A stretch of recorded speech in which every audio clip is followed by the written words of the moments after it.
രച്ചു ആ പൈസ ഇങ്ങോട്ട് തന്നെ, ഞാൻ പോയി പച്ചക്കറി വാങ്ങിക്കൊണ്ട്. ഇത്ര നാള് ഞാനല്ലേ കടയ്ക്ക് പോയിരുന്നേ, ഞാൻ പൊക്കോണ്ട്. എനിക്ക് വഴി അറിയാം, നീ മിണ്ടാതിരുന്നോ. ഡീ, നീ എന്റെ അത് വാങ്ങിക്കും. നീ മര്യാദക്ക് സംസാരിച്ചോ. ഈ വീട്ടിലെ മൂത്ത കുട്ടി ഞാനാ, എനിക്കറിയാം കടയിൽ പോവാൻ. എനിക്ക് അതിനുള്ള പക്വതയായിണ്ട്.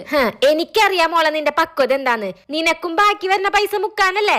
ഞാൻ വേണേല് വരുന്ന വഴിക്ക് ഒരു മഞ്ച് വാങ്ങി തരാം. നീ എനിക്ക് വാങ്ങി തരാന്നാ. മോളെ, നീ എന്നെ പഠിപ്പിക്കാൻ നിക്കല്ലേ.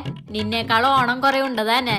നീ വീട്ടിലിരുന്ന് അമ്മ കാണാതെ ബൂസ്റ്റ് വല്ലതും വാരി തിന്നിരുന്നോ? ഞാനും ഈ വീട്ടിലെ തന്നെയാ, എനിക്കും എല്ലാ അവകാശവും ഉണ്ട്. എടി നീ നമ്മുടെ അമ്മയുടെ മോളല്ലേടി. എനിക്ക് ഇന്ന് ഓർമ്മയുണ്ട് ആ ദിവസം. നമ്മുടെ വീട്ടിലെ പശു ചത്തുപോയി, അതിന് തിന്നാൻ വാങ്ങി വെച്ച തവിട് ബാക്കിയായി. ആ തവിട് കളയണ്ടല്ലോ എന്ന് വിചാരിച്ച് ആ തവിട് കൊടുത്ത് വാങ്ങിയതാടി നിന്നെ. ഞങ്ങളുടെ വീട്ടിലെ ചോറും കറി തിന്ന് വളർന്നതാടി നീ. അതിന്റെ കുറച്ച് നന്ദി കാണിക്കടി, നന്ദി. അച്ഛൻ വരട്ടെ, ഇതിനുള്ളത് ഞാൻ വാങ്ങി തരാം.